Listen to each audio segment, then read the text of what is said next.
शिव की जो पहली बीवी थी सती, वो सती जब मरी है, जैसे मिथ कहती है, तो वो रोया है। उसके रोने से 2 जगह उसके आंसू गिरे हैं।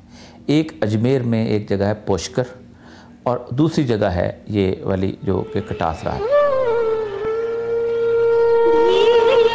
1947 में पाकिस्तान से हिंदुओं की हिजरत के बाद कटास राज के मंदिरों पर खामोशी छा गई। बुनियादी तौर पर कटास राज जो है ये हिंदुओं का तीसरा बड़ा, बल्कि दूसरा बड़ा अहम तरीन जो है मकाम है। आसमां कोई परोहत है जो हर बाम तले, जिस्म पर राख मले, माथे पे सिंदूर मले, सर निगूं बैठा है चुपचाप न जाने कब से।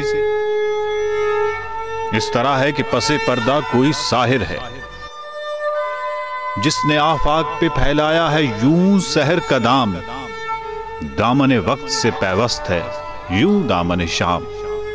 अब कभी शाम बुझेगी ना अंधेरा होगा, अब कभी रात ढलेगी न सवेरा होगा। आसमां आस लिए है कि ये जादू टूटे, चुप की जंजीर कटे, वक्त का दामन छूटे। दे कोई शंख दुआई, कोई पायल बोले, कोई बुत जागे, कोई सांवली घूंघट खोले। ताम ताम ताम तक जनु तकित सा निदप धीम तकित धीम धीम धीम। सॉल्ट रेंजेस बुनियादी तौर पर हिंदू शाही पीरियड के ज़माने में एक बहुत इम्पॉर्टेंट जगह समझी जाती थी मेडिटेशन के लिए, कि जहाँ मुख्तलिफ लोग जो थे वो आके अपने आप को मेडिटेशन करते थे, यानी जिससे कहते हैं इस्तग़राक़, या किसी जगह बैठ के ख़ास तौर पे चिल्ला काटना, सारा कुछ। ये मालूम इंसानी तारीख के आगाज के दिन हैं। सुनहरे बालों वाले नौजवान आर्या रथ पर सवार है, जी जंग और शायरी के देवताओं के परस्तार नौजवानों का है।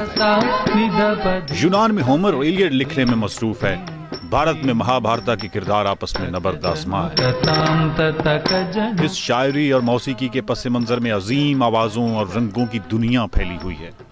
ये बहस मुबाहिसों का दौर है, ये संगीत का दौर है। रक्स करते हुए इनकी आंखों, उंगलियों और बाजुओं में एक आहंग कायम है।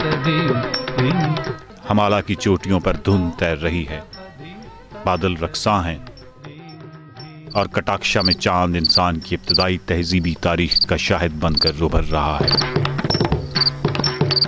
जम जम जम तक जम तकित जम। रवायत के मुताबिक शिव देवता के आंसुओं के नतीजे में बनने वाली इस तालाब की गहराई गैर महदूद है। ऋग्वेद की पहली किताब में जिक्र है कि इस तालाब के 300 फुट नीचे दरिया बहता है। असल में बुनियादी तौर पर ये दोनों आर्टिसंस वेल हैं। आर्टिसन वेल होते हैं कि अचानक पूरे इलाके से पानी सीप करता करता एक जगह नीचे बहुत ज़्यादा आ जाता है। वो होता है लेवल जिसको कहते हैं हम लाइमस्टोन एक्वाफर। वो limestone aquifer basically strategic water होता है, बहुत नीचे ज़मीन की। वो इतना पानी होता है कि प्रेशर से बाहर निकल पड़ता है। उसके नीचे बहुत बड़ा ज़ख़ीरा होता है इस कायनात का, जो अल्लाह ताला ने इंसान के लिए छुपा के रखा हुआ है। उसको फॉसिलाइज्ड वाटर भी कहते हैं, कि यानी छुपा हुआ फॉसिलाइज्ड वाटर जो कि सदियों से सीप करता करता ज़मीन के किसी दहाने में रस्ता रस्ता चला गया और उसके ऊपर लाइमस्टोन की बड़ी पक्की तय बन गई।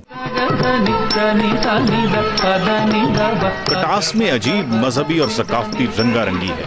हिंदुओं के लिए मंदिर, बुद्धों के लिए स्तूपा, सिखों के लिए हरि सिंह नलवा की बनाई हवेली और मुसलमानों के लिए अल-बैरूनी का यहाँ कैंप। कटास की तारीख बहुत दिलचस्प है।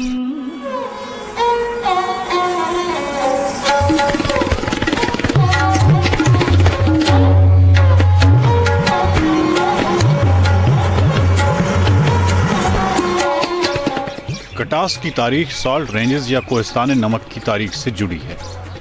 कोहिस्तान नमक का सिलसिला दरियाए जेहलम से शुरू होकर दरियाए सिंध के पास काला बाग पर खत्म होता है। इसकी लंबाई 300 किलोमीटर और चौड़ाई 8 से 30 किलोमीटर तक है। सिकंदर आजम के फौजियों के घोड़े इसी इलाके में चरने के दौरान पत्थरों को चाटते पाए गए, जिससे यहाँ नमक की मौजूदगी का इंकिशाफ हुआ।